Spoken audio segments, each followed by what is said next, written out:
The county government, we have our own allocation from CRA and our equitable share token from the treasury.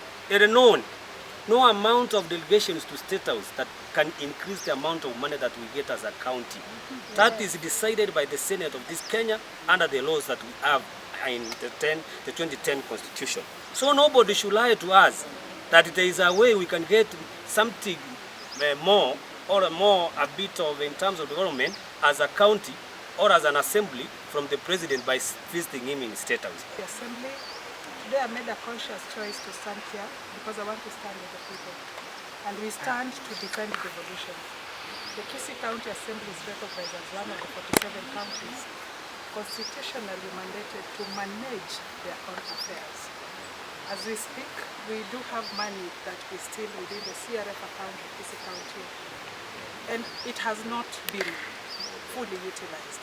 So we stand here to defend the workers that have worked, and pending bills are still pending. Many people are dying of hunger in this county, yet money is in our CRF account.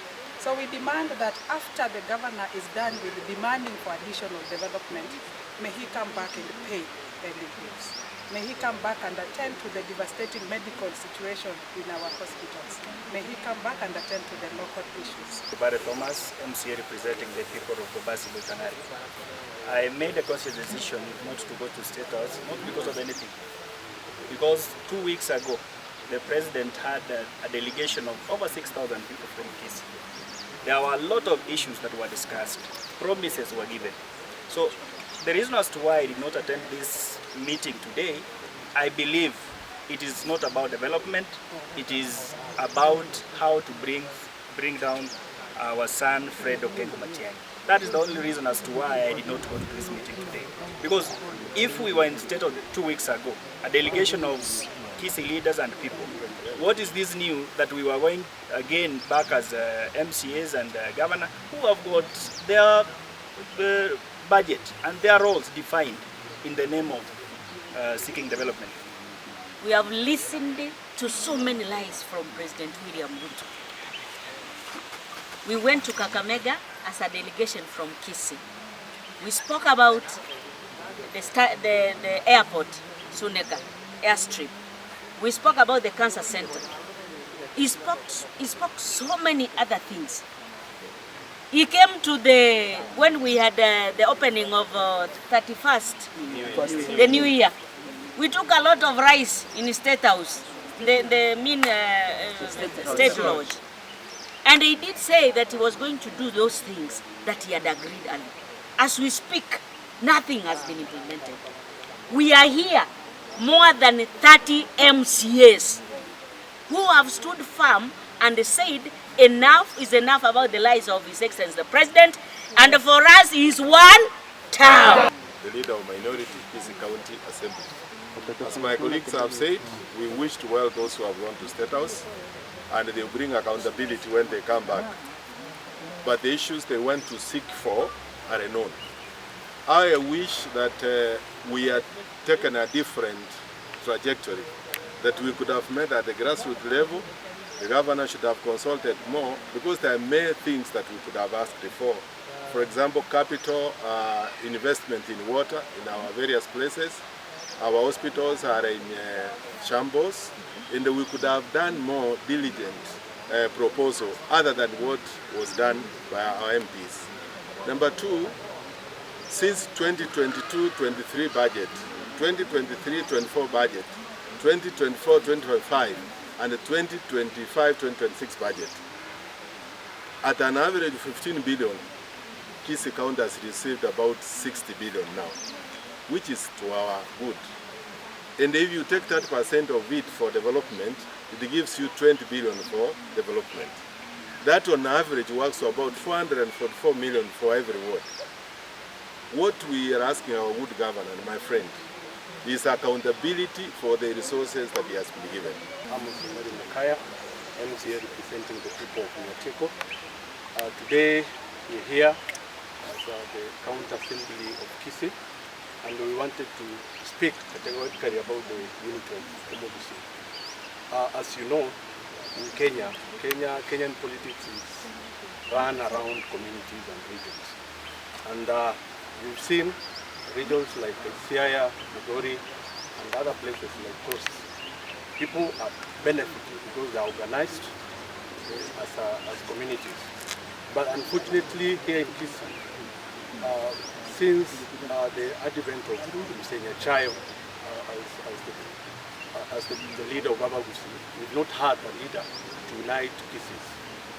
I wanted to say that this time we are very lucky to have a leader in the name of Okengo, Fred MATIANG'I, who is ready to unite us as the people. But as we've seen today, people are in State House saying that they're going to milk. Actually, that is the term that was used from the State House. Ningependa kusema yale ambayo wenzetu wamesema ni ukweli, wale ambao wameenda, kitu ambacho tunangojea. Kila mtu anawakilisha wodi yake, na kama mimi sasa ninawakilisha walemavu, ningeenda huko, ningekuja na kile ambacho nimepewa, nionyeshe walemavu kile ambacho nimeendea. Kwa hivyo tunatarajia wale ambao wameenda huko wakuje watuonyeshe ni nini ile wameenda wameleta. I want to urge our people, our MCA wale wataji at State House, our MCA 16 wale elected, na our MCA 14 wale nominated. Aba wale elected bachi etiko development. When they come home, gaki Abagusi ba minto, kero monta ko balire bintare entete from Nairobi, obirore, egekabu mebire, ebiri kire, ne cheki, ne chibesa etu, aba na ijina babakorege ntukika, na uchumi ya kongiru pana economy ne country ya ito, kurudu abekete serikali ya na rengo ya mobo konyerige. So tutasonga mbele kama Mkisii na hakuna kututishia. We are behind Fred Okengo Matiang'i 2027. Na hiyo ndio position yetu kama Mkisii na kama Mkenya. Constitutionally, counties have the mandate to manage their own affairs. And if there was any void, then we have the Intergovernmental Authority to then interfere or help us to resolve any matters that are outstanding. Should development come, we appreciate it, but we know we must manage our own affairs and make sure that that which we have received. In fact, we appreciate the Finance Minister for having disbursed the money to the counties, and we really appreciate that. But we demand that our governor must be able to appropriate those funds. May you be reminded that in our last budget, we carried forward 5 billion from development budget that had not been appropriated. And therefore, there's a lot that we can do at home before we go outside our county to do many other affairs. Another thing, the reason as to why I did not go to State House. As MCAs, even those who are there, those who claim that they went to seek for development, there is no MCA who has spoken at State House. So which development did you go to seek if you cannot be given a chance, an opportunity to speak? That is why we've said, as those who remained behind, we want to stand with our son, and I want to call upon Fred Okengo Matiang'i today. He should read the State House meeting as an open war to his candidature for presidency. We want to rally our people and say, we can't continue to still be talking about the same things every day. Enough is enough. We have stood firm, and we are not going to be intimidated by anybody.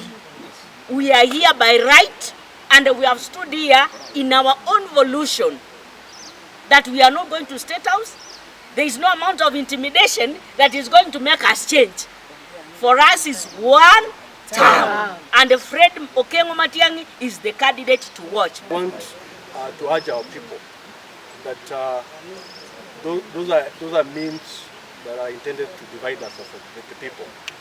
As the Omogusi, we want to say on behalf of our people that we represent from the various wards that this time round we want unity of the Omogusi, and the person that can unite us is Fred Okengo Matiang'i. Whoever who thinks that he can represent Omogusi, I think that is a selfish person. I know some people are in State House because they want to guard their corrupt deals that are done, and they don't want to go to the court of laws because they want protection from State House. Let it be known to our people that whoever who is going to State House in the name of development, that is not part of us. We have only one spokesman, and that is Fred Okengo Matiang'i. So, as Gusii people, let's support our son, and at the end of the day, we'll be a country of development, a country of development, and with progress.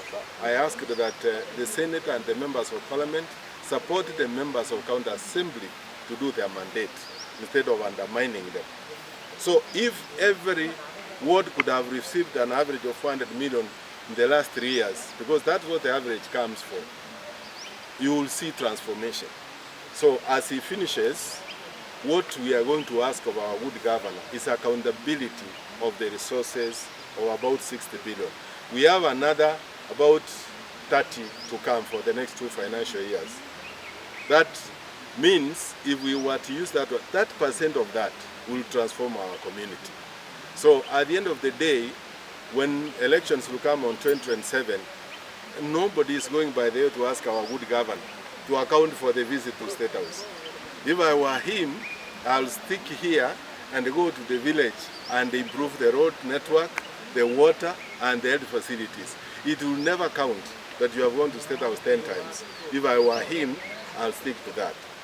Number 3, as a community of Gusii, we also accommodate other people who live here. We live with our Luo neighbors, we live with our Kambas who work here, and also the Kikuyu community. I can tell you, you haven't seen any of the Luo community going to State House. But you have seen our president, my good friend William Ruto, going several times to these places. Probably we need to talk to them, and I wish we had gone to the Evolution Conference in Oma Bay, so that we ask them what is the trick that enables them to go down there. So that we can talk to our neighbor governor, Gladys Wanga, is our excellency, to know what is it her and Oyugi Mawanga, the deputy governor, they do to attract this attention from the national government. Because if you calculate over and above the average of 12 billion they get in Oma Bay, because Oma Bay gets less than us, they have received over 60 billion, particularly going to the blue economy. That is the fishing industry, the market industry, the stadium. So we are asking our good governor that what we need to do for the next 2 years, we need to hit the ground running and be able to give accountability to our people. And fourthly, as you are aware, we are approaching elections. Each one of us will be opposed. Myself in Marani Ward, where I come from, I have already more than 10 candidates who want to take over the seat. That is the democratic right for them. When we come to members of parliament, I see all of them running for the same seats. I've also seen a few people running for governorship, and for sure there are people running for presidency in Kenya. I have seen our son running for it, Kalonzo Musyoka has declared, and everybody else. So nobody should sit settled. What is going to help each one of us is the accountability of what the resources you have been given. They say, to whom more has been given, more will be expected. That's from the Bible. If you give me time, I'll go through and I'll get it somewhere in Luke where it says that to those like us, the MCAs, very little is given to us. So sometimes even accountability becomes very difficult. So if people are going to run for these seats, what they are going to point out is our weak areas. So with us, we are pointed to our good governor to come settle down